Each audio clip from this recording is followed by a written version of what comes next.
गौर किशोरदास बाबा जी महाराज। गौर किशोरदास बाबा जी महाराज के गुरु का नाम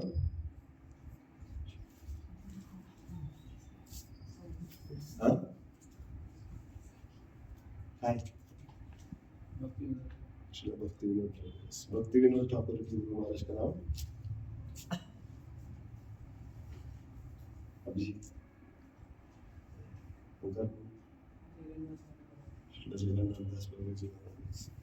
और जो 6 गोस्वामी उनका कौन नाम बता सकता है?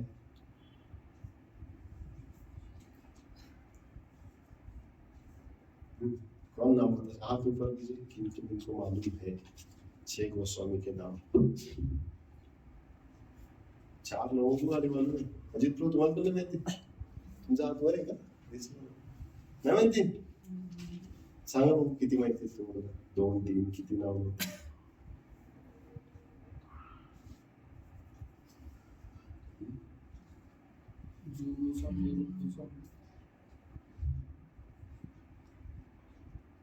अजित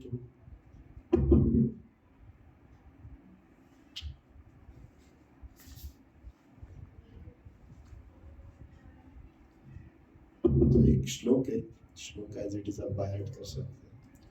मेरे पीछे दोहराने का प्रयास कीजिए। श्री रूप श्री सनातन भट्ट रघुनाथ, श्री रूप श्री सनातन भट्ट रघुनाथ, श्री रूप श्री सनातन भट्ट रघुनाथ, श्री रूप श्री सनातन भट्ट रघुनाथ, श्री जीव गोपाल भट्ट दास रघुनाथ, श्री जीव गोपाल भट्ट दास रघुनाथ, श्री जीव गोपाल भट्ट दास रघुनाथ, श्री जीव गोपाल भट्ट दास रघुनाथ। हे चाय गोसाई करे चरण वंदना, हे चाय गोसाई करे चरण वंदना, हे चाय गोसाई यदि करे न वंदना, हे चाय गोसाई करे चरण वंदना, जहाँ होते विघ्न नाश अभीष्ट पूरा, जहाँ होते विघ्न नाश अभीष्ट पूरा, जहाँ होते विघ्न नाश अभीष्ट पूरा, जहाँ होते विघ्न नाश अभीष्ट पूरा। अगर इन 6 गोस्वामी का हम केवल स्मरण करते हैं, ऐसा कहकर कि हे रूप गोस्वामी, हे सनातन गोस्वामी, हे जीव गोस्वामी, हे गोपाल भट्ट गोस्वामी, हे रघुनाथ गोस्वामी, रघुनाथ भट्ट गोस्वामी, रघुनाथ दास गोस्वामी, ऐसा नाम लेकर केवल स्मरण करते हैं तो एचाय गोसाई यदि करे न स्मरण, जहाँ होते विघ्न नाश अभीष्ट पूर्ण। जितने ही विघ्न है, जितनी ही बाधा है हमारे जीवन में, वो सभी बाधा नष्ट हो जाती है और अभीष्ट पूर्ण, जो भी अभीष्ट सिद्धि है हमारी, अभीष्ट इच्छाएं है, वो सब पूर्ण हो जाती है इन 6 गोस्वामी का केवल स्मरण करने से। इसलिए जो हमारी परंपरा यहाँ पे रखी हुई है, ये परंपरा में इतना बल है कि व्यासासन पे बैठने वाला व्यक्ति भले ही इतना बलवान नहीं कि वो आपको गोलोक ले जाए, पर इस परंपरा में इतना बल है कि वो आपको गोलोक में पहुंचा देंगे। इसीलिए हम इस परंपरा में यहाँ पे रखते हैं, उनका स्मरण करते हैं, उनको प्रार्थना करते हैं।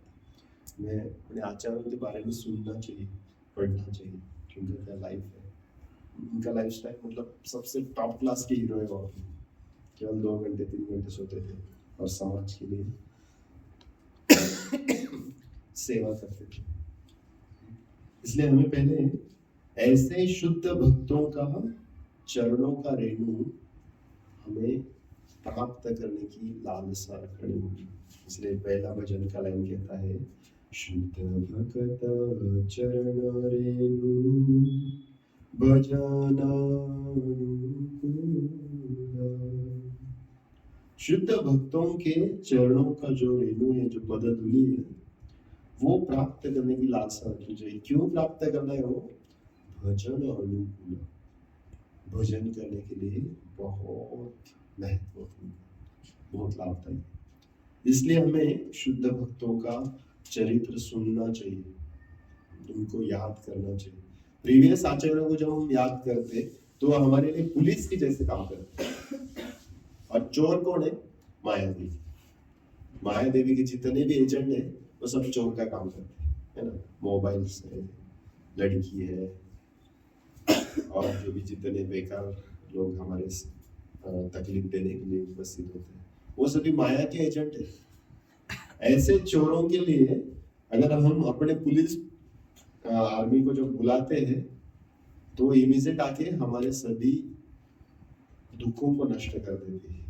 जहाँ होते विघ्न नाश, जहाँ विघ्नों का नाश हो जाएगा और अभिष्ट सभी मनोवांछित इच्छाएं पूर्ण हो जाएगी। ये हमारे आचार्य। तो इसलिए हमें ऐसे आचार्यों के चरणों की रेणु प्राप्त करने के लिए लालसा रखनी चाहिए। ये भजन के लिए अनुकूल है। और नेक्स्ट क्या कहते हैं? सेवा परम सिद्धि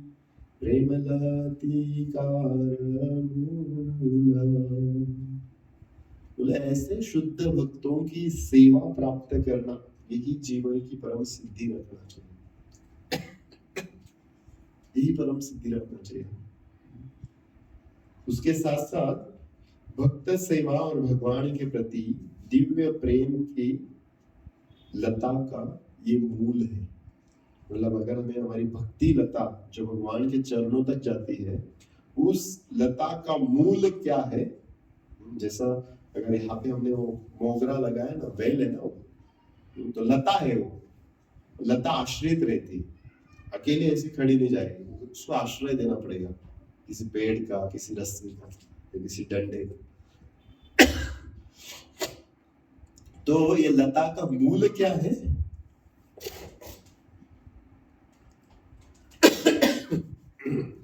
इसका मूल है भक्त सेवा। ऐसे शुद्ध भक्तों की सेवा प्राप्त करनी है। और इसलिए भक्ति को अगर प्रगति करना है, इस भक्ति लता को बढ़ाना है, तो अगले इसमें कहते हैं माधव तीति भक्ति जननी जतने पालन करी। माधव तिथि मतलब एकादशी, जिसको माधव तिथि कहते हैं। एकादशी पालन करना। क्यों एकादशी पालन करना?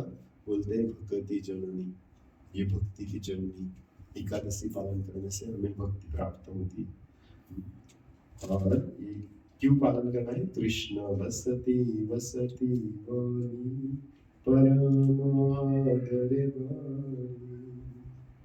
अगर हम एकादशी का पालन करते हैं तो हमें निश्चित रूप से कृष्ण वसति, कृष्ण के पास निवास करने। कृष्ण कहाँ पे रहते हैं? वृंदावन, है ना। वृंदावन में कृष्ण रहते, तो वृंदावन में कृष्ण के पास रहने का हमें चांस मिल सकता है।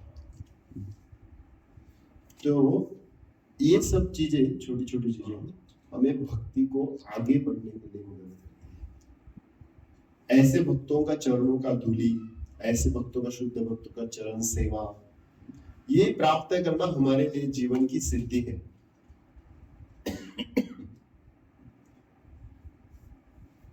तो ऐसे भक्त ढूंढे तो कैसे ढूंढे? है कि नहीं? इनमें से निखिल प्रभु शुद्ध भक्त है, कैसा पता चलेगा? आचरण से। आपको कैसा, मतलब कौन सा आचरण अपेक्षित है? वैष्णव। तो एक बार गौर लीला में, चैतन्य चरितामृत में कथा थी, जो सफेरा रहता ना, बीन बजाता है,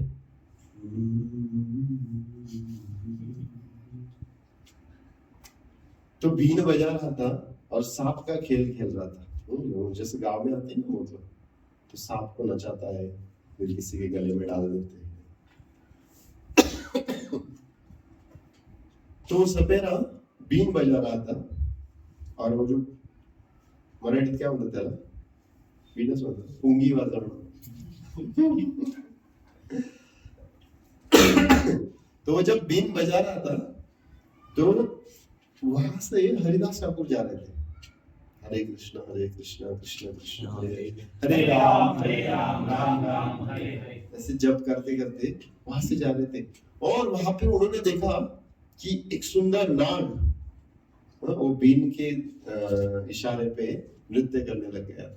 और हरिदास ठाकुर एकदम एक्सटेसी में चले गए और सोच रहे थे कि भगवान अनंत शेष भगवान की कितनी अच्छा सेवा करते हैं और वो कैसे नृत्य करते होंगे, ऐसे जब बीन बजती होगी भगवान के लिए कितना आनंद प्राप्त होता होगा। और ऐसे इतने डीप मेडिटेशन में चले गए और वो जो बीन बज रहा था उस बीन के साउंड पे, उस बीन के आवाज पे, रिदम पे हरिदास ठाकुर नृत्य करने लगे। और बीन बजाने वाला बिल्कुल और अच्छा लगने लगा। जैसा कोई भक्त अगर जोर से डांस करने लग जाते तो मृदंग वाले का और जोर से आवाज बढ़ जाता है, या फिर मृदंग जोर से बजने लगा तो भक्त लोग नृत्य करने लग जाते हैं। तो दोनों में एक दूसरे में कंपटीशन होड़ा-होड़ी चला जाता है। तो वैसे ही बीन बजाने वाला भी और जोर से बीन बजाने लगा। और हरिदास ठाकुर भी जोर से एकदम एक्सटेसी में जाके एकदम जोर से नृत्य कर रहे थे, बिल्कुल ऊंची ऊंची उड़िया जंप ले रहे थे, आंखों से अश्रु बह रहे थे, रोमांच शरीर पे आ गए थे। रोमांच मतलब जैसा जो सोए हुए बाल रहते हो जाग जाते हैं, उसको बोलते रोमांच। कंप मतलब पूरे शरीर पे पसीना आ जाता है, अश्रु आंखों में कंटिन्यूस अश्रु बहते रहते हैं। और ऐसे सभी भाव स्तर के लक्षण प्रदान कर रहे हैं। तो बहुत समय, करीबन 2, 3, 4 घंटा ऐसा नृत्य चलता रहा। बीन बजाने वाला अपना कुंगी बजा रहा और बहुत समय होने के बाद हरिदास ठाकुर गिर गए एक्सटेसी में, इतने डीप मेडिटेशन में चले गए कि उनको कुछ समझ में नहीं आया, गिर गए। सॉरी। तो हरिदास ठाकुर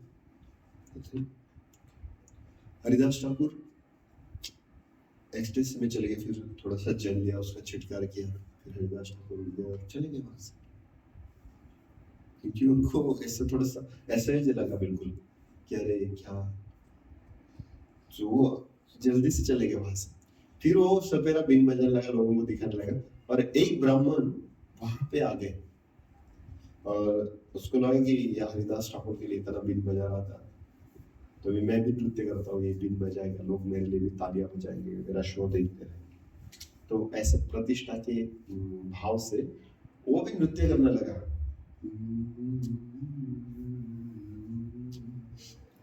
और ये सब देखकर वो बीन वाला ना उसी बीन से उसको पीटने लगा, बोले भाग इधर से भाग। तो उसको इतना पीटा वो भाग गया उधर से। वहां पे एक आदमी था, वो सपेरे को बोला कि ऐसा क्यों किया आपने, जब हरिदास नृत्य कर रहे थे तो आप बिल्कुल जोर शोर से बीन बजा रहे थे और ये नाचने लगा। तो तब जाके उन्होंने कहा कि हरिदास ठाकुर ये सामान्य व्यक्ति नहीं, वो नृत्य कर रहे थे भगवान संकर्षण का स्मरण करके एक्सटेसी में जाकर नृत्य कर रहे थे, इतना डीप मेडिटेशन में थे। और ये जो नमूना था, ये कीर्तन करने वाला, ये अपनी प्रतिष्ठा के लिए, लोग हमें वाह करें, इसके लिए बीन पे डांस करने। ऐसे तो शादी में भी बहुत लोग नाचते हैं और मैं किसी मामूली व्यक्ति के लिए नहीं बीन बजाऊं। तो इससे पता चलता है कि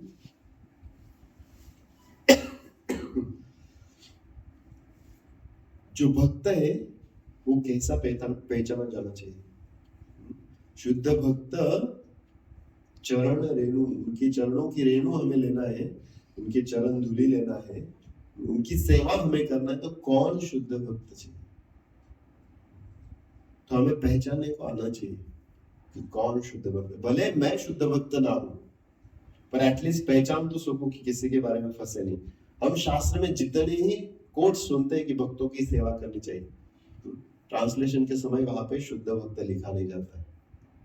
वही भक्त मतलब शुद्ध भक्त, या फिर वो प्रोसेस को अच्छी तरीके से पालन कर रहा है। 2 लेवल रहती है उसमें, एक कि एज इट इज प्रोसेस को फॉलो कर रहा है, और दूसरा जो शुद्ध है मूलता, वो कभी माया के चंगुल में नहीं फंसता है। ऐसे शुद्ध भक्त। तो ऐसे शुद्ध भक्त कैसे पहचाने जाएंगे? तो शुद्ध भक्त भाव स्तर पे जो भक्त रहते हैं उनका लक्षण पहचाना जाता है। जैसे हमने देखा है कि भक्ति के प्रोग्रेसिव स्टेप है, मालूम है कितने लोग मालूम? डिवोशनल प्रोग्रेसिव स्टेप कितने लोगों को मालूम है आप में से? 9 स्टेज है devotional progressive step. Yes Nikhil क्या? साधु श्रद्धा, आपका भी वही है? लास्ट का बोलो। इस बीच वाला कोई भी बोल दिया तो सब बीच में आने वाले। श्रद्धा और प्रेम के बीच में सब बीच वाले। हाँ यस 9 स्टेज बोलिए, 9 स्टेज बोलो। श्रद्धा, साधु संग, भजन क्रिया, अनर्थ निवृत्ति, निष्ठा, रुचि, भाव, प्रेम। एक बच गया। आसक्ति। तो श्रद्धा, साधु संग, भजन क्रिया, नेक्स्ट अनर्थ निवृत्ति, नेक्स्ट रुचि, हाँ? निष्ठा, रुचि, आसक्ति, यहां तक जो स्टेप है वो पक्के भक्त नहीं है। बिल्कुल पक्के भक्त नहीं। अगर कुछ जीवन में उल्टा पुलट हो गया तो शायद वो नीचे आ सकते हैं, पर जो सेकेंड लास्ट है भाव, तो भाव पे भी व्यक्ति कभी कभी भ्रमित हो सकता है, और उसका जो डीप गाढ़ा जो डिवोशनल सर्विस है वो प्रेम कृष्ण। भाव से डिस्टर्ब हुए कौन से व्यक्ति हैं श्रीमद् भागवत में बोलो? भरत महाराज। भरत महाराज जब अपना पूरा चक्रवर्ती सम्राट थे और अपने राज्य को उन्होंने मलवत त्याग किया था। जैसे हम मल त्याग करते हैं तो कभी देखते हैं क्या इतना अच्छा है वाह गोल्डन, नहीं।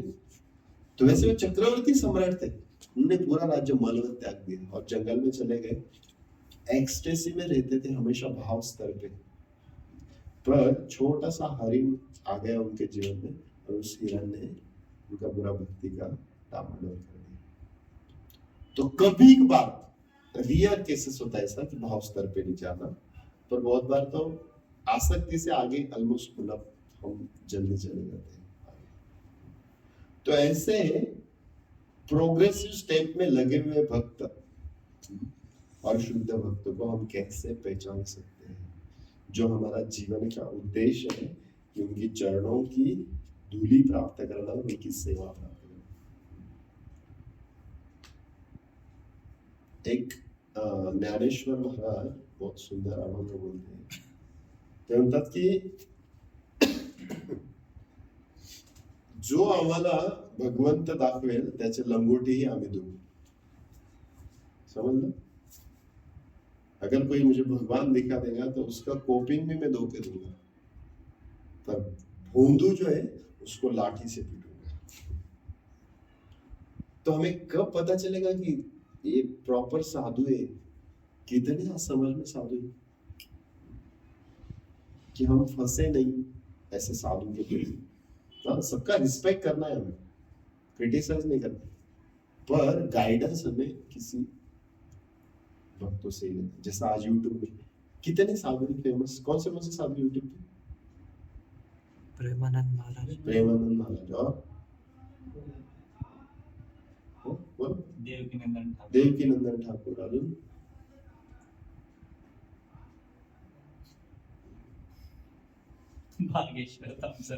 भागेश्वर सरकार। अजून गौर गोपाल दास। अजून राजेंद्र महाराज। अजून और आपके इधर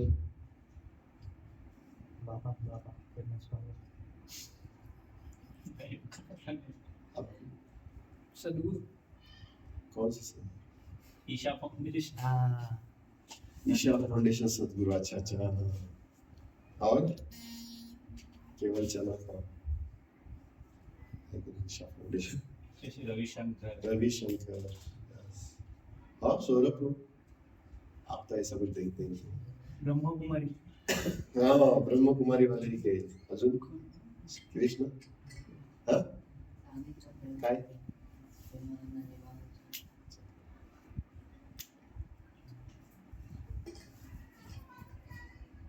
विकास प्रभू तुम्ही कुठल्या महाराजांचं ऐकता? ब्रह्मकुमारी हाँ? आप कौन से महाराज का सुनते हैं? हाँ? राधेश्याम प्रभु। राधे संत तुम्ही अमरेंद्र प्रभु। अमरेंद्र प्रेमानंद महाराज के कितने लोग सुनते हैं अपने से? कभी कभी 2 3 4 5 राजेंद्र दास महाराजांचे किती लोक आहेत? अजून काही नाव घेतली? देवकी नंदन ठाकूर ते काय एवढे भागवत कधी तुम्ही लागणारच नाही. तुम्ही रील वाले लोक ऐसे भागवत कथा कब सुनेंगे आप? 2-2 घंटा बिताएंगे.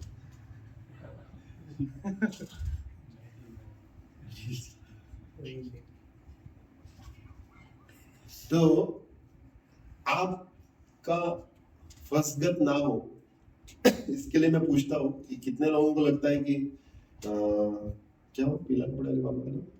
प्रेमानंद। प्रेमानंद महाराज जी, राजेंद्र महाराज जी, आपको कैसा पता चलेगा कि वो शुद्ध भक्त है? जैसे अभी यहाँ पे हमने 2 उदाहरण देखा ना, एक हरिदास ठाकुर और दूसरा व्यक्ति, तो बीन वाला बड़ा साधु व्यक्ति उसने पहचान लिया कि हरिदास ठाकुर ओरिजिनल है, बाकी डुप्लीकेट था, सेम एक्टिंग करता है, कैसा पता चलेगा हमें? जो भगवान का भक्त है उससे भगवान के बारे में बात करें भगवान के बारे में। गीता के ऊपर हाथ रख के कसम खाता हूँ जो भी कहूंगा गीता के अंदर से कहूंगा बाहर से नहीं कहूंगा. कसं करणार आपल्याला? आणि आपण ऐकतो पण है ना, का तर एवढे व्ह्यूज आहेत त्यांचे, एवढे फेमस आहेत, युट्यूबने फेमस केलं. याच्या आधी वृंदावन मध्ये कोणतं आहे ते स्थान सगळ्यात फेमस करून टाकलं आता? कुंज निधिवन. याच्या आधी काय वृंदावनात निधिवन नव्हतं का?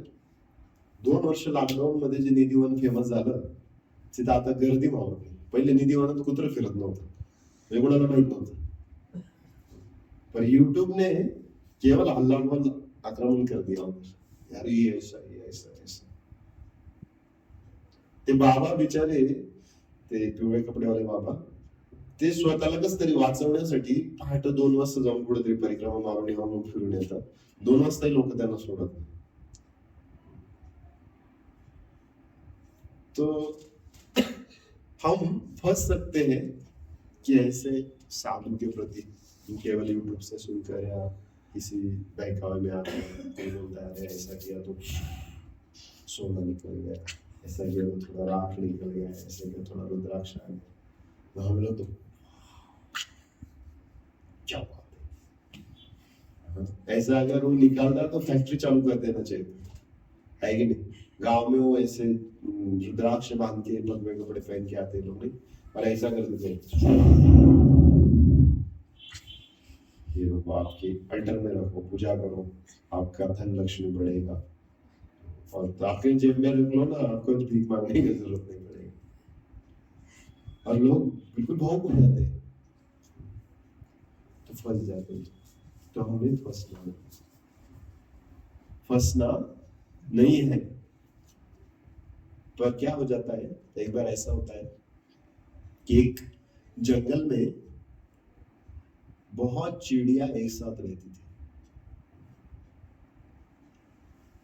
और उस जंगल में बार बार शिकारी आता था और चिड़ियों को पकड़ के ले जाता था. तो उसमें जो मुखिया थी ना, वो बोली कि शिकारी बार बार आता है, अपना काउंट डाउन हो रहा है, कुछ तो करना चाहिए, नहीं तो अपनी प्रजाति नष्ट हो जाएगी. तो एक साधु दिखा उनको, बोले कि साधु तो अपने को मानेगा नहीं, उसके पास जाते हैं, कुछ ऑप्शन बता देते। फिर साधु के पास वो चिड़िया जाती है, सभी टीम इंडियन। साधु के पास जाने के बाद वो साधु को पूछते हैं कि महाराज ये शिकारी आता है, दान जो छोटे छोटे दाने रहते हैं अनाज के वो डाल देता है और उसी में जाल बिछा देता है, तो बहुत चिड़ियों को लेके जाता है, तो क्या करे, कुछ उपाय बताए कि हम इस शिकारी के जाल में ना फंसे। तो महाराज बोले कि मैं आपको एक मंत्र देता हूँ, आप वो मंत्र याद रखने का, रटते रहने का बिल्कुल दिन रात। वो मंत्र बिल्कुल बाय हार्ट कर लो आप। बोले क्या मंत्र महाराज? तो महाराज बोले शिकारी आएगा, दाना डालेगा, जाल बिछाएगा, भूल करके उसमें फंसना। ये मंत्र आप हमेशा रटते रहो, बाय हार्ट कर लो। तो सभी चिड़िया उड़ते उड़ते गाती रहती थी, क्या? शिकारी आएगा, दाना डालेगा, जाल बिछाएगा, भूल के भी उसमें फंसना नहीं। ऐसे गाते रहते थे। एक दिन शिकारी आया, शिकारी ने दाना डाला, दाने के साथ जाल बिछाया। चिड़िया उधर से आई और बोल रही थी शिकारी आएगा, दाना डालेगा, जाल बिछाएगा, भूल के उसमें फंसना नहीं, और दाने चुगने के लिए वहां पे जाए जहां पे जाल बिछाया। तो बद्ध जीवात्मा इस तरीके से जीवन यापन करता है। शिकारी आएगा, दाना डालेगा, जाल बिछाएगा, भूल में भी इसमें फंसना। और हम कितने ही लोग, आप ही नहीं, बहुत सारे बड़े बड़े साधु भी फंस जाते हैं। तो हमें कैसा पता चलेगा कि कौन सा सही है कौन सा गलत है? हम ना फंसे। अपनी परंपरा में कितने ही श्रेष्ठ आचार्य, कितने ही वरिष्ठ वैष्णव जो बिल्कुल प्योर है, उनका हमें सुनना चाहिए। हमारी इस परंपरा पे पूरा विश्वास रहना चाहिए कि यस, ये परंपरा मुझे तारण कर सकती है, मुझे इस जगत से आध्यात्मिक जगत ले जा सकती है। इतना दृढ़ विश्वास हमारी इस परंपरा पे रहना चाहिए। तो हमें और किसी की जरूरत नहीं पड़ेगी, फिर किसी और की जरूरत नहीं। तो हमें ऐसे साधु को ढूंढने के लिए आना चाहिए जो प्रोग्रेस में है और प्रोग्रेस करके सफल हुआ है। तो उसका लक्षण क्या है? तो शास्त्र में उसके बारे में एक 9 लक्षण बताए गए कि कौन शुद्ध भक्त या शुद्ध भक्त की प्रोसेस में लगा हुआ। कौन शुद्ध भक्त है? तो वहां पे बोलते हैं शांति अव्यर्थ कालत्वम, विरक्तिर मान शून्यता, आशा बद्ध समुत्कंठा, नाम गाने सदा रुचि, आसक्ति तद गुणाख्याने, प्रीतिस्तद वसतिस्तद। ये 9 तत्व, ये 9 लक्षण जिसके अंदर है वो भाव स्तर को प्राप्त किया हुआ वैष्णव, वो शुद्ध भक्त है। आंख मूंद कर उस भक्त का आप आश्रय ले सकते हैं। कौन से 9 स्तर है?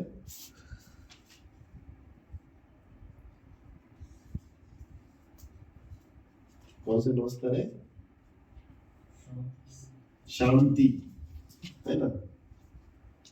जो व्यक्ति शांत है, तो शांत मतलब कौन व्यक्ति शांत रह सकता है?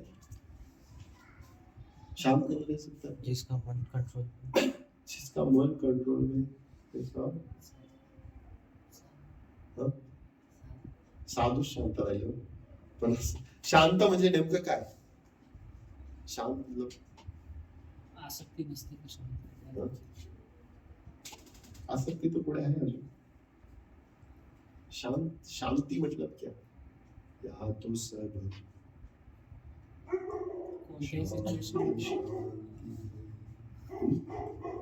कोणत्याही सिच्युएशन मध्ये रिॲक्ट. Yes, correct. अजून शांत. शांत म्हणजे असं नाही की शांत म्हणजे कुठल्याही परिस्थितीमध्ये रिॲक्ट करत नाही. रिॲक्ट म्हणजे जर विचलित करणारी परिस्थिती आहे तिथेही रिॲक्ट करत नाही. हर्षित होणारी परिस्थिती आहे तिथेही रिॲक्ट करत नाही. दुःखी होणारी परिस्थिती तिथे रिॲक्ट करत नाही. तो सहनशील आणि क्षमाशील असतो. ह्याला म्हटलं जातं शांती. कोई व्यक्ती कोई भक्त शांत आहे. प्रशांत असत जितात्मा. प्रशांत प्रकृष्ट रूपेण शांत. जो मूलतः स्वभाव से शांत है, बिल्कुल संतुष्ट योगी है, जिसको कुछ लालसा नहीं रखता है, वो जो भी चीज है उसको टॉलरेट करता है और फॉरगिवनेस उसके अंदर होता है, तब व्यक्ति शांत रह सकता है. अगर किसी को क्षमा नहीं करेगा तो शांत रहेगा, अंदर में वो जलता रहेगा.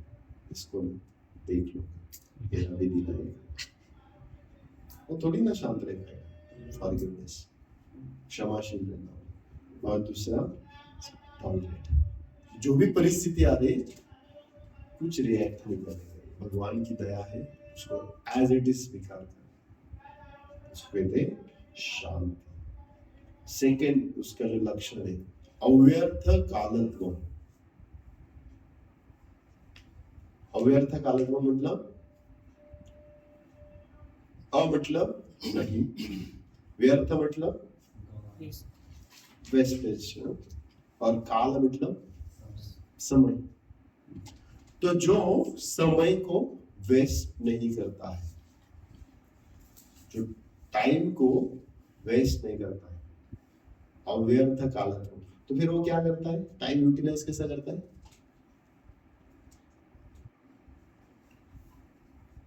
भगवान की सेवा, कैसा? तो कैसा? अव्यर्थ कालत्व का अपोजिट क्या होगा? भजन कीर्तन. अव्यर्थ कालत्व शब्द का अपोजिट शब्द क्या होगा?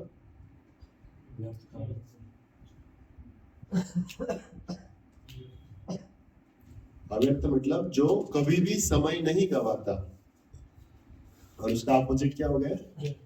जो हमेशा समय गवाता. टाइम पास में गवाता है. तो समय नहीं गवाता मतलब क्या करता है वो?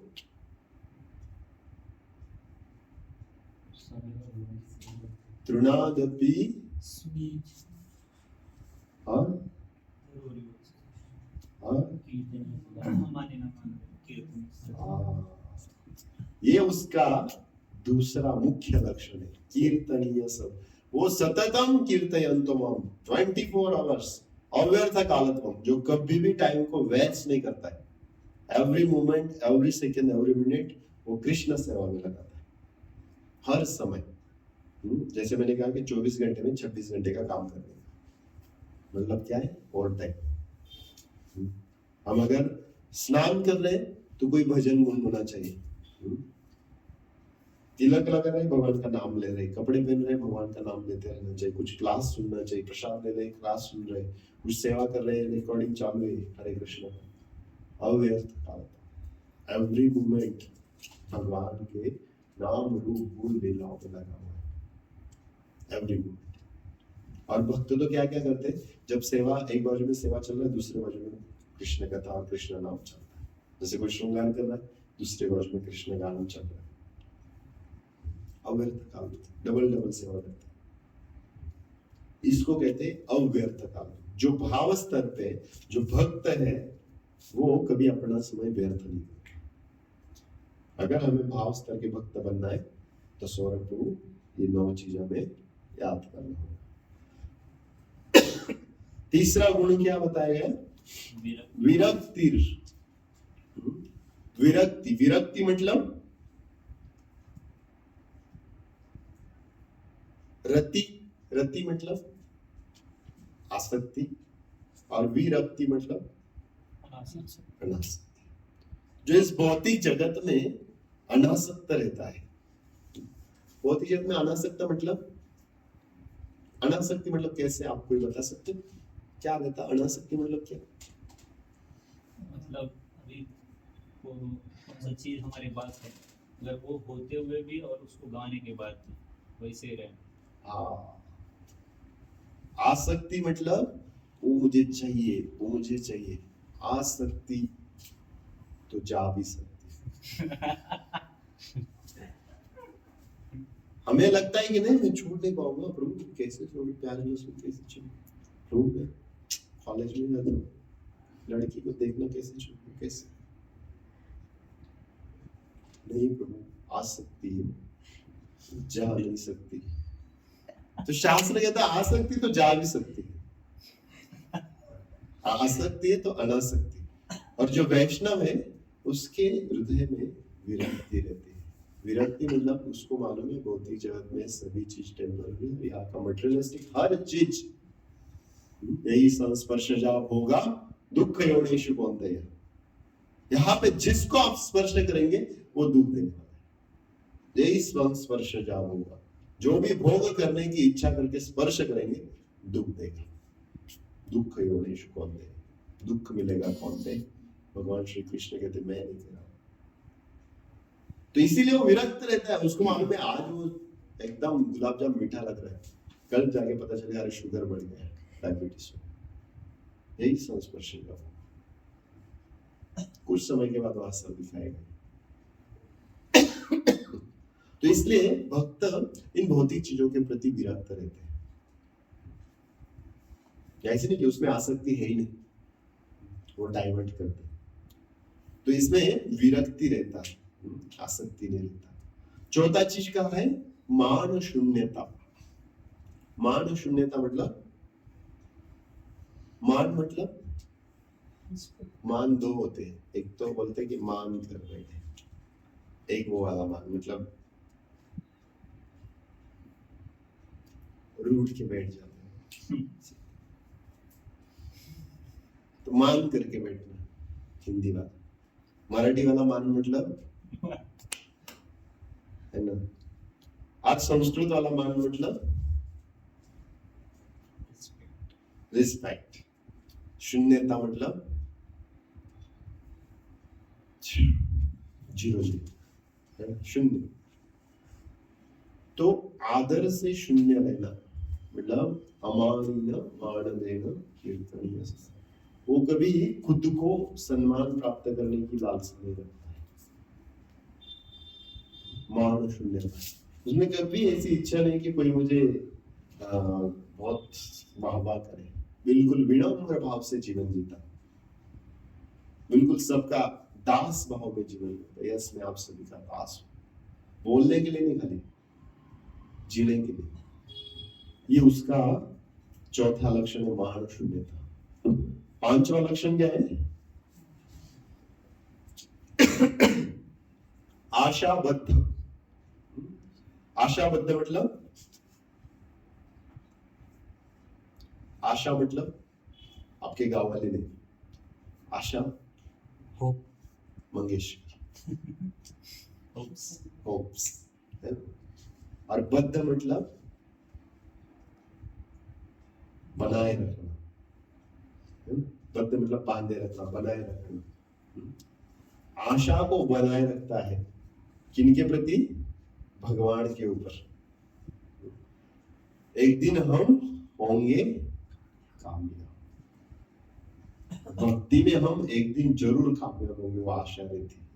भगवान मेरा रक्षण करेंगे अवश्य, रक्षिबेति कृष्ण, ये उसको विश्वास रहता है, ये उसकी आशा है कि कृष्ण मेरा रक्षण करेंगे। इसे बोलते हैं आशाबद्ध। अम्बरीश महाराज और दुर्वासा मुनि का मैंने कल कथा बताया था। तो दुर्वासा मुनि भोजन के लिए आए थे, द्वादशी का जो पारण भोजन रहता है वो करने के लिए अम्बरीश महाराज ने दुर्वासा मुनि को बुलाया, आप आ जाओ भोजन ग्रहण करो। बोलते मैं गंगा स्नान करके आता हूँ। पारना टाइम खत्म हो रहा था, फिर भी दुर्वासा नहीं आ रहे थे। और तब तो निर्जल एकादशी करते थे, आपके जैसे साबुदाना खिचड़ी खा के।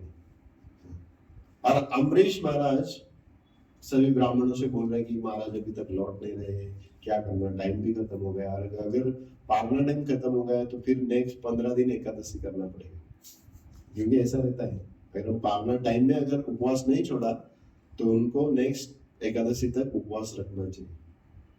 तो इसलिए वो शास्त्र में कैलेंडर्स में पारना टाइम देते हैं। तो ऐसा नहीं उनके पास बहुत जगह है कैलेंडर में लिख दिया नहीं। तो टाइम पे उपवास छोड़ना पड़ता है। तो अम्बरीश महाराज उनका इंतजार कर रहे थे। ब्राह्मण बोले कि ठीक है आप जलपान कर लो, थोड़ा सा आचमन, पानी पी के उपवास छूट भी गया और नहीं भी छूटा, दोनों दिए। दुर्वासा आ जाएंगे तो भोजन कर लेंगे। तो उन्होंने जस्ट आचमन लिया और प्राशन किया, तब तक दुर्वासा प्रकट हो गया। और दुर्वासा का स्वभाव हमने परसों ही देखा, दूध लेना रे बाबा, वो एकदम आग उगला हो गया, मुझे बुलाकर मेरा अपमान कर दिया, आपने मेरे पहिले पाणी पिया कैसा, उलट तोडाय का? म्हणजे महाराज ब्राह्मणाला विचारलं, सगळ्यांना सांगितलं, त्यांच्या मार्गदर्शनानुसार, आणि फक्त पाणी आचमन केलंय नाही सर, शेंडीतनं एक केस काढला आणि उचलून बाहेर टाकला, त्यातनं एक राक्षस तयार झाला, म्हणजे की जा अमरीशला मारून टाक. अमरीश महाराजांनी हात जोडले आणि भगवंताचं स्मरण केलं. काही बोलले नाही, म्हणजे भगवंत जशी तुमची इच्छा, मारोगी राखोगी जो इच्छा तुम्हाला, तुला मारायचं तर मारू शकता, जिवंत ठेवायचं जिवंत ठेवा.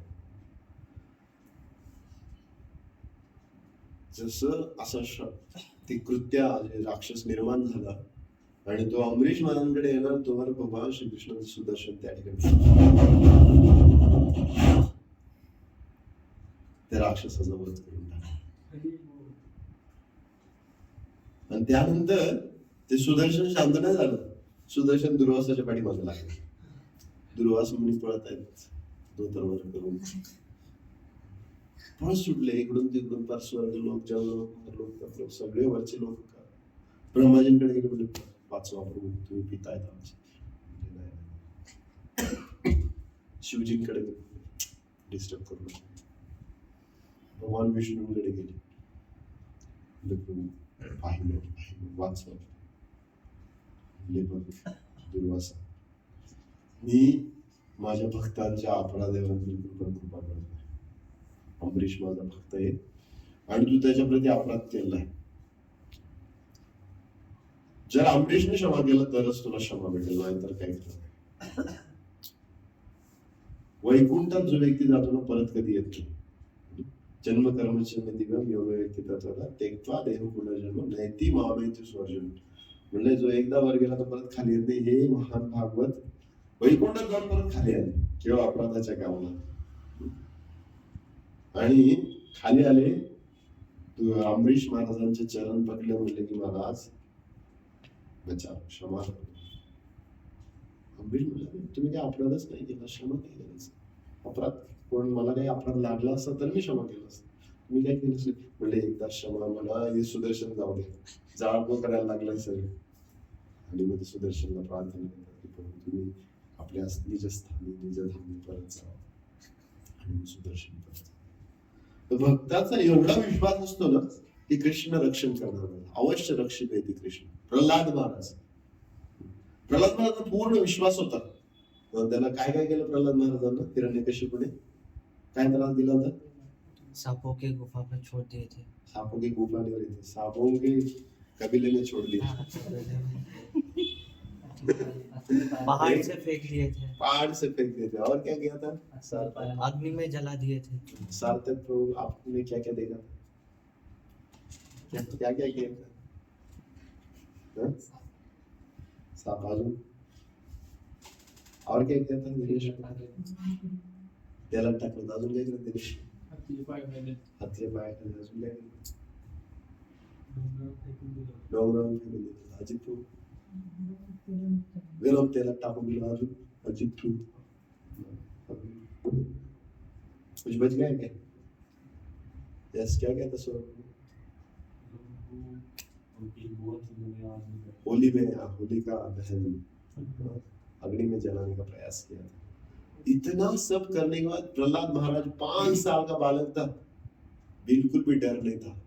अवश्य रक्षित है कृष्ण, कृष्ण मेरे रक्षण करेंगे, इतना पूरा विश्वास, आशाबद्ध थे कि मैं अपने बल पे क्या खुद को बचाऊंगा और मेरा निश्चित रूप से रक्षण करेंगे. क्यों, क्योंकि मैं भगवान का वचन कर रहा हूँ, आशाबद्ध, तो बहुत आशा थी. छठा गुण कहा गया है समुत्कंठा. समुत्कंठा मतलब, उत्कंठा मतलब उत्कंठा एखाद्या विषयी उत्कंठा आहे मला, एखाद्या गोष्टीप्रती उत्कंठा, एखाद्या वस्तूप्रती उत्कंठा, व्यक्तीप्रती उत्कंठा. उत्कंठा मतलब अट्रैक्शन. इच्छा उत्पन्न अच्छा उत्पन्न और अट्रैक्शन. अट्रैक्शन. अट्रैक्शन. यस और नजदीक होम ग्रुप. उत्कंठा. डिजायर. Interest interest. अरुण तू दिनेश तू. उत्कंठा. अजित तू तुम्ही दिसत नाही सगळ्यांना. उत्कंठा काय? उत्कंठा म्हणजे मी उत्कंठित आहे खूपच गॉडने त्यांना पाहण्यासाठी. उत्सुकता. यस. उत्कंठित होणे. पॅरलल शब्द आहे उत्सुकता. इगरनेस. समुत्कंठा. समुत्कंठा मतलब और अधिक तीव्रता से उत्सुक होना. किसमें उत्सुकता रखते हैं? कृष्ण को सुख कैसा प्राप्त. ऐसा नहीं कि मुझे सुख कब मिलेगा, मैं गोलोक कब जाऊंगा, इसके लिए उत्कंठित हूं. नहीं, कृष्ण को सुख कहाँ मिलेगा वो ढूंढने के लिए उत्सुक है उनका जीवन हमेशा. 7वां चीज बताया गया है नाम गाने. नाम गाने सदा रुचि. सदैव भावपूर्वक नाम गाने में रत रहते हैं. 24 आवर्स into 7 into 12 पूरा लाइफ. एक ही काम है उनका. क्या काम है? हरे हरे कृष्णा कृष्णा कृष्णा हरे हरे, हरे राम राम राम हरे हरे. तो कैसा पता चलेगा हमें कि कोई भक्त शुद्ध भक्त है, भाव स्तर के भक्त है? कीर्तनीय सदा है. और अगर कीर्तन सदा करना है तो महाप्रभु ने क्या सूत्र दिया है? तृणादपि स्तुणीचेन. कि हमें तृण के, घास के तिनके से भी ज्यादा नम्र होना पड़ेगा. तिनके पे जब हम पैर रखते हैं तो तिनका ऐसा मुड़ जाता है, पर जब पैर उठाते हैं, रिटर्न जर्नी कधी प्रभु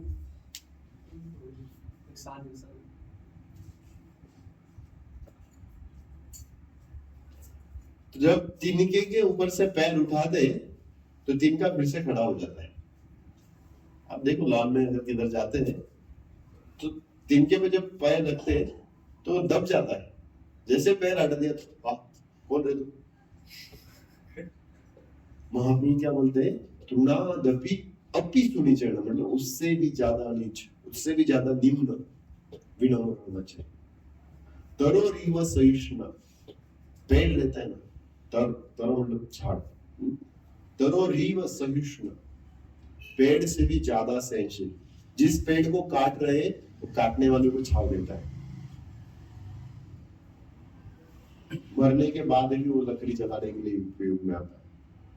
बोलते उससे भी ज्यादा सहनशील. एक किसी को पत्थर मारता है तो उधर से फल देता है, इतना सहनशील. हमें अगर किसी ने गाली दिया तो हमने क्या बोलना पड़ेगा? हरे कृष्णा. वो गाली देगा. हरे कृष्णा. वो फिर से गाली देगा. हरे कृष्णा. फिर से गाली देगा. समर्थ कृष्ण.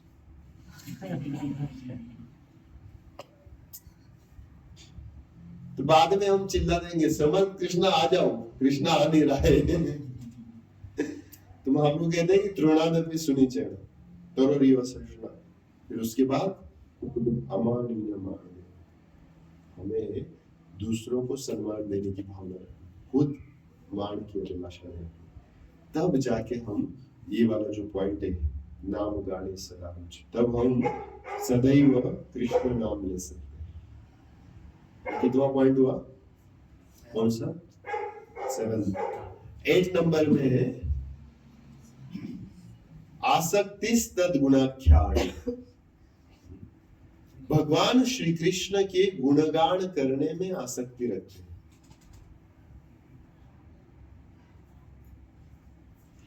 भगवान की कथाओं में भगवान के गुणों का गान करने के लिए व्यक्ति आसक्त रहता है। भगवान के गुणगान कहाँ पे हुआ है, कहाँ पे लिखे हुए हैं सब? शास्त्र में कौन से ग्रंथ में लिखे हैं? हाँ, श्रीमद् भागवतम, भगवत गीता, रामायण, महाभारत, इन सभी में भगवान के गुणगान लिखे हुए हैं। तो ऐसे ग्रंथों को पढ़ने के लिए वो सदैव उत्सुक रहता है, ऐसे ग्रंथों को सुनने के लिए सदैव उत्सुक रहता है। आसक्ति स्तद गुणाख्य। और लास्ट 9th, प्रीति स्तद वसति स्थले। प्रीति मतलब प्रीति जनता क्या? प्रीति, यस, प्रीति मतलब एक लव केयर, प्रेम। प्रीति स्तद वसति स्थले। वसति मतलब रहना, स्थल मतलब स्थल, जहां पे भगवान रहते थे, ऐसे धामों में निवास करने की प्रीति रखना, धामों के प्रति आसक्त रहना कि अरे मुझे वृंदावन में जाके भजन करना, मुझे मायापुर में जाके भजन करना है। इसलिए हमने जो भजन देखा था उसमें 3rd लाइन था, गौर आमार ये सब स्थाने कराला ब्राह्मण रंगे से सब स्थाना हेरि गोआमी प्रणयी भक्त संगे। भगवान गौर सुंदरांनी आपल्या लीला दरम्यान भेट दिलेल्या सर्व ठिकाणांना, तीर्थस्थानांना मी भक्तांच्या समितीत भेट देईल। तो भगवान के जितने लीला स्थान है वो सभी स्थानों के प्रति आसक्ति रखते हैं, वो बहुत प्रेम रहता है। ऐसे नहीं कि मुझे वृंदावन अच्छा लगता है, मायापुर अच्छा नहीं। जितना वृंदावन श्रेष्ठ है उतना मायापुर मुझे मेरे लिए श्रेष्ठ है, उतना जगन्नाथपुरी मेरे लिए श्रेष्ठ है, उतना श्रीरंगम मेरे लिए श्रेष्ठ। क्यों? क्योंकि वहां पे भगवान रहते हैं। उतना ही वृंदावन में मेरे लिए श्रेष्ठ है क्योंकि यहाँ पे गौर मिलता है। जहाँ पे भगवान निवास करते ऐसे स्थानों के प्रति आसक्ति रखना। जहाँ पे गौर मिलता है उसको छोड़ के अगर हम जाने की लालसा करते, इच्छा कर रहे, मतलब क्या कि हमें उस स्थान के प्रति आसक्ति नहीं, लीला के स्थलों के प्रति आसक्ति नहीं। तो ये जो 9 स्तर है, 9 लक्षण है, ये 9 लक्षणों से पता चलेगा कि वो भावुक भक्ति है या भाव भक्ति है। भावुक भक्ति मतलब थोड़ा बहुत भक्ति करने का नाटक कर लेने का, उसको भावुक भक्ति कहते हैं, सहजिया भक्ति कहते हैं। और भाव भक्ति मतलब जिसके अंदर ये 9 लक्षण है। कौन से 9 लक्षण है? बिना देखे कोई बता सकता है? बिना कॉपी किए, बिना चिट लिए? शांति, अव्यर्थ कालत्व,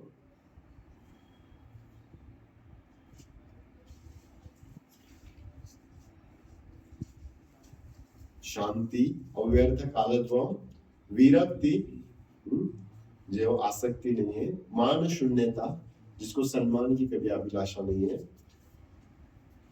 5 आशाबद्ध, जो हमेशा भगवान के ऊपर विश्वास रखता है, 6 समुत्कंठा, उसमें बहुत उत्सुकता है, किस चीज के लिए? भगवान को प्रसन्न करने के लिए समुत्कंठा है, नाम रुचि, नाम गाने सदा रुचि, और 8 भगवान के गुणगान में आसक्ति रखना, उनकी गीता भागवत पढ़ने की आसक्ति रखना, और 9 प्रीति स्तद वसति स्थले। और भी लोग सांगा शांति, विरक्ति, समुत्कंठा, विरक्ति, अव्यक्त कालत्व,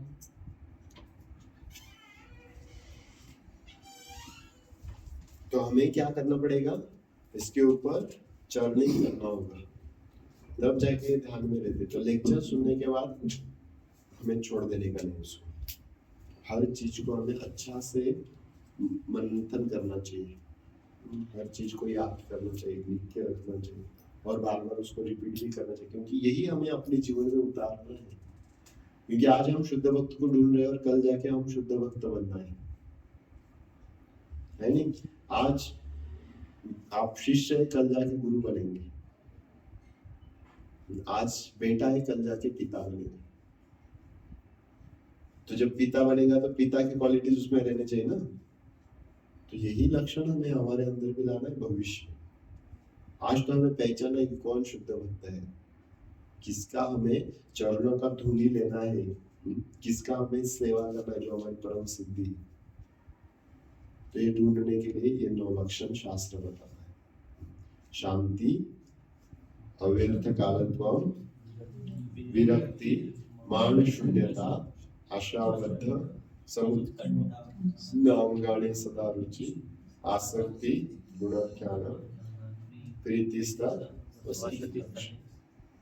तो ये 9 लक्षण। तो ये 9 लक्षण हमें जहाँ पे दिखते हैं वो भाव स्तर के शुद्ध भक्त है, और जिसमें ये 9 लक्षण नहीं दिखते वो भावुक भक्त है, जो दिखावा करने वाले।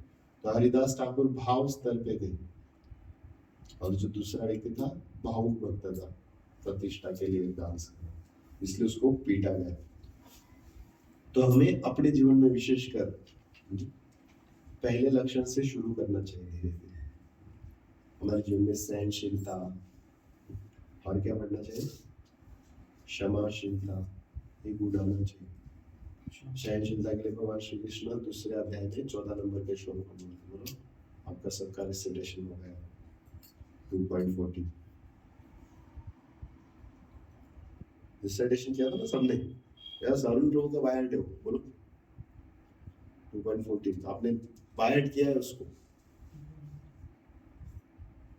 शुरू कर देता हूँ, मात्रा स्पर्श बिल्कुल आप। हाँ मात्रा स्पर्शस्तु बहुते शीतोष्ण सुख दुःखदा आगम अपाय नोनित कांति दीक्षस्य। ट्रांसलेशन, जो सुख दुख आते हैं वो मराठीत बोल काय आलं? जो जीवन में सुख दुख आते हैं वो ऋतु के जैसे रहते हैं, और ऐसे और एक बुद्धिमान स्थिर व्यक्ति ऐसे इनसे मोहित नहीं होता, विचलित नहीं होता है नहीं? तो हमें सहनशील होना होगा, जो भी परिस्थिति जीवन में आएगी बिल्कुल डट के सामना करना होगा। और हमारे प्रति अगर कोई अपराध करता है, निंदा करता है, तो हमें क्षमाशील रहना। गाय को कुत्ते भूखते तो गाय चलती रहती है, उनको मालूम नहीं भूखने वाले वैसे वैसे क्षमाशील होना पड़ेगा। और दूसरा अवेयर बहुत इम्पोर्टेंट है। हम अपना टाइम मोबाइल, इंटरनेट, मैगजीन, गपशप करना, इसमें व्यर्थ कर रहे हैं, तो हमें अव्यर्थ काल फोन होगा एटलीस्ट कुछ हद तक। अभी के स्तर पे हम 24 आवर्स नहीं हो सकते, पर मैक्सिमम टाइम हमें अव्यर्थ काल से बचना होगा। जैसे हम कहीं पे जा रहे हैं तो वॉकिंग करते करते सुनते सुनते जा सकते, जो भी अव्यर्थ काल करना होगा। और कुछ विरक्ति कभी आपके पास आ सकती है, जा सकती है, दोनों भी हो सकता है। तो वो तो बहुत कठिन है। पहले तो जो स्तर है वो हमें अपने जीवन में लाना चाहिए। मानवशून्यता, आशा, समुत्कंठ, नाम गाने से गुणाख्यान, प्रीतिस्तदलक्ष, वसतिस्तर, ये सब चीजें हमें अपने जीवन में उतारना है, दूसरे के जीवन में देखना है, तब जाके फिर हम उनको शरणागत होंगे, तब जाके। तो ये हमें बताता है कि ये शुद्ध भक्त है। और फिर हमारा सेशन शुरू होता है। अभी हम चर्चा करने वाले इससे आगे श्रद्धा टू प्रेम। तो हमारे अंदर श्रद्धा कैसे विकसित हो सकती है, हमें कैसे साधु के संग में जाना है जो हमें भगवान के धाम ले जाएगा। तो जो 9 स्टेज है डिवोशनल सर्विस के, जो प्रोग्रेसिव स्टेप है, जिसे हमने पहले श्लोक बोला था, आदौ श्रद्धा तथा साधु संग भजन क्रिया अनंत निवृत्ति साथ निष्ठा रुचि आसक्ति भाव और प्रेम, 9 स्टेज है। हमें क्रमिक भगवती सात्व प्रेम क्रम क्रम से हमें प्रेम साध्य होता है। तो सबसे पहला है श्रद्धा डेवलप करना। तो हमारी श्रद्धा बहुत नाजुक है। सबसे नाजुक फूल कौन सा है? जो टच करते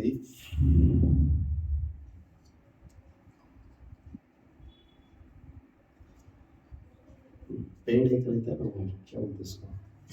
लाजुली हाँ? लाजुली लाजर बरगद से एक है ना पेड़, चुई मुई। एक चुई मुई। उसको चुई मुई किया तो चुई मुई हो जाता है।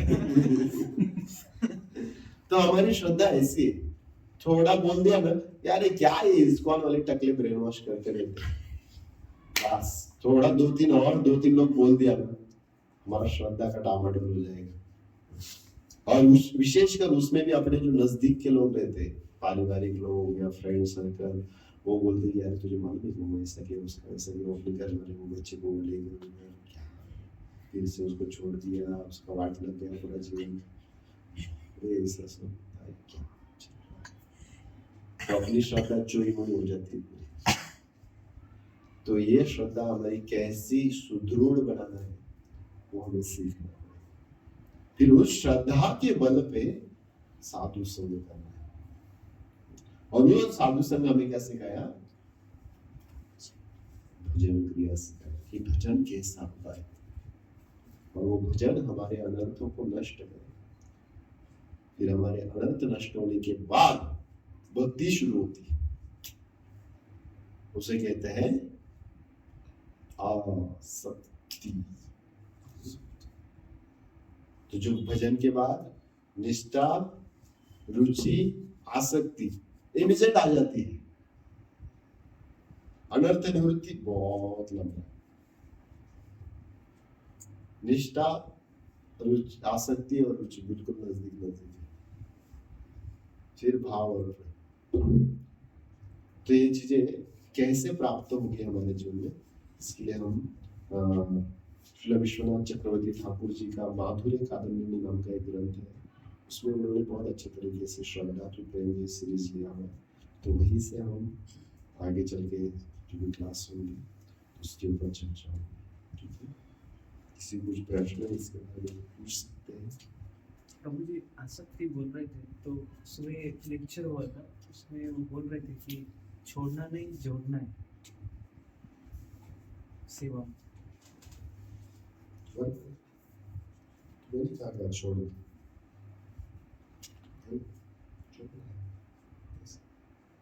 आसक्ति मतलब कृष्ण से आसक्ति, बहुत ही जगत से।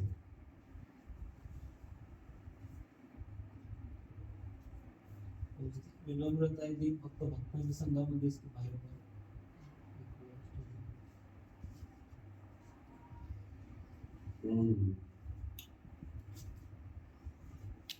आपल्याला नम्र बनवण्यासाठी प्रकृती काहीही वापरू शकते, कुठलेही टूल वापरू शकते.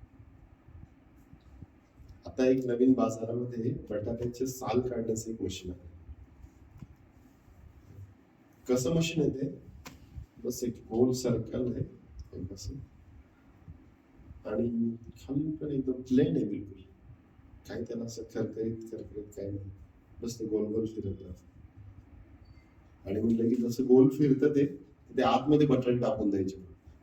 आत बटाटे टाकले की बटाटे एकमेकांना घासून घासून सापडले होतात.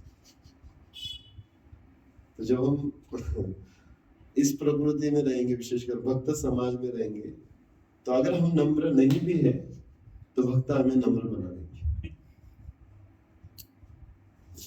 और विशेषकर विनम्रता जो ऐसा गुण है, तो ये हमें बहुत प्रयास करके लाना पड़ेगा. और वो कैसा आता है? अपने बल से नहीं आएगा. तो इसके लिए हमें प्रयास कहाँ पे करना है वो इम्पोर्टेंट है. बल कहाँ लगाना है?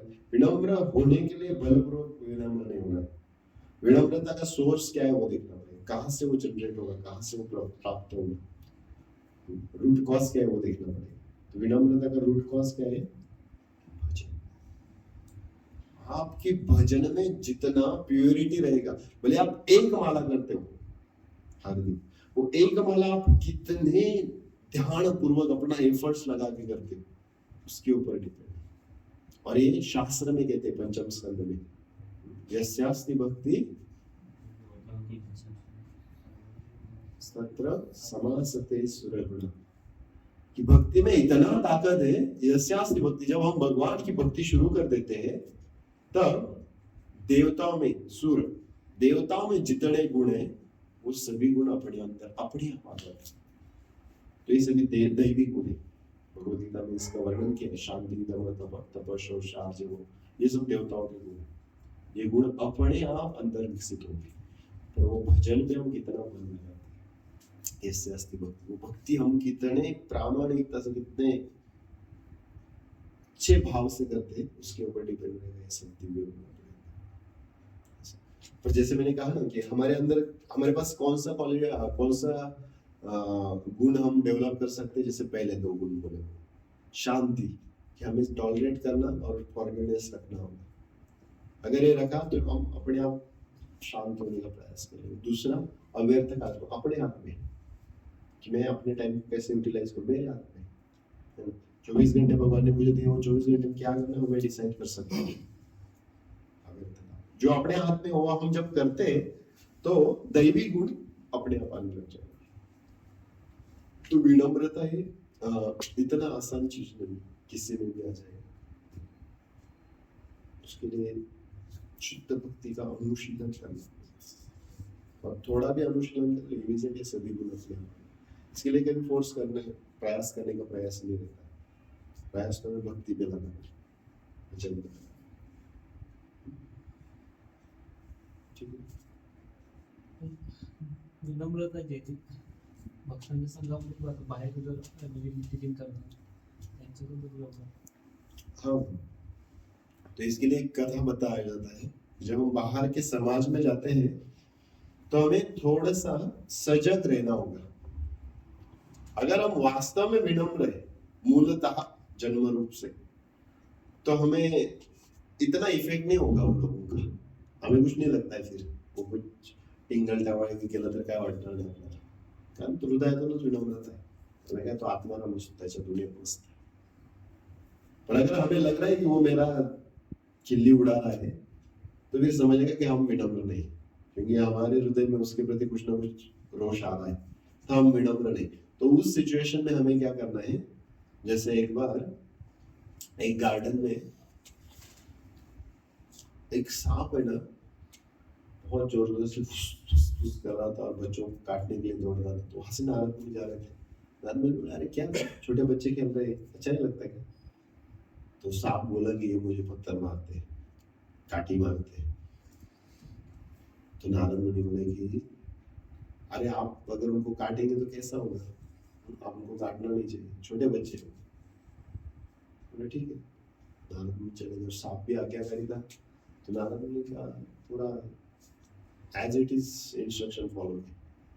तो बाद में वो सांप जैसे बाहर आता था तो छोटे बच्चों को कुछ पत्थर मारते थे, कांटे से टोचते थे, उससे पूरा रक्त आने लगा, खून आने लगा उसमें। तो उसी समय नारद मुनि जा रहे थे, बोले क्या हो गया सांप को, इतना क्यों खून से लथपथ? तो तब नारद मुनि ने पूछा क्या हो गया? बोले आप ही ने तो कहा काटने का नहीं किसी को, उसी का नतीजा है देखो। तो नारद मुनि बोला कि मैं उसको काटने को नहीं बोला था, फुस तो कर सकता है ना, फुस करने से भाग जाता। तो हमें क्या करना है, काटना नहीं है, फुस करने का, इतना तो बनाए रखने का कि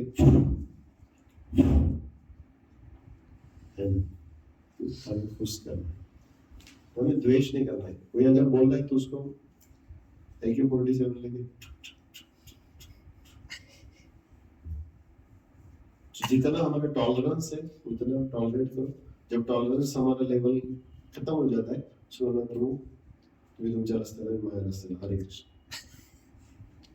बोल सकते। थोडंसं मला हे बी होतं, आपण नंतर म्हणजे वाद करण्यापेक्षा सरळ मार्गे बोलून टाक, जेवढं आपल्याकडून टॉलरेट होतं तेवढं करायचं नंतर मग। आणि जर दररोज बेस मध्ये राहताना असं होत असेल की दररोजच टॉलरेट करायला लागतंय, एक अर्धा एकदम तो क्या करना चाहिए, डिवोर्स लेना चाहिए, रूम बदल देना चाहिए हम। तो मतलब ऐसा जो मतलब टॉलरेंस का हर एक का लेवल रहेगा, तो कोई कितना टॉलरेंस कर सकता है, कोई उसका भजन के बल पर, उसके पूर्व सुकृति के बल पर उतना टॉलरेंस करेगा। और जैसे जैसे टॉलरेंस लेवल बढ़ता है, जैसे अभी आज 10 उठक बैठक निकाला तो पैर थोड़ा दुखेगा, कल 10 उठक बैठक निकाला तो थोड़ा सा दुखेगा हल्का, परसों अगर 10 उठक बैठक निकाला तो बिल्कुल नहीं दुखेगा, फिर 4-5 दिन के बाद 10 नहीं 20 उठक बैठक निकाला तो पैर दुखेगा क्या? नहीं। कब दुखेगा? जब 50-100 एक बार मार दिया तब दुखेगा। फिर उसके बाद हमेशा 50-100 मारते रहेंगे तो कब दुखेगा? जब 200-250 मार दिया तब दुखेगा। तो मतलब क्या, उसका टॉलरेंस लेवल बढ़ रहा है। तो वैसे ही स्पिरिचुअल में आज मैं 0.5 पे हो तो कल जाकर 0.10 पे होगा, कल 15 पे होगा, 20। हमारा टॉलरेंस लेवल बढ़ जाएगा क्योंकि हमारा वजन बढ़ रहा है, हमारा सुकृति बढ़ रहा है, सुकृति से हमारा दैनिक मूल्य बढ़ता है। तो आज इसलिए मैं बोलता हूँ ना कि आज आपका नेचर लिखो, आज मैं इस कैटेगरी का नमूना हूँ, और 4 महीने अच्छे भजन साधन करो और आपका पूरा कौन से कैटेगरी में आओगे आप देखो, इतना चेंज होता है, बहुत वेरिएशन। आप वैसे कोई ना हो रहा है, मुझे लगता है आप में कंपनी में कोई आपसे नाराज है, या बेस में कोई आपसे नाराज है ना? बेस में देखो नाराज है कि आराम छोड़ कौन है ना, पर व्यक्ति की परीक्षा कब होती है? जब विपरीत स्थिति आती है और उस स्थिति को कैसे हैंडल करते हैं, तब उसकी परीक्षा। रेगुलर तो ठीक है, ओके, यहाँ पे हम रुकते हैं। श्री प्रभुपाद जय वैष्णव। जय। 1-2 मिनट छोटा कीर्तन करेंगे।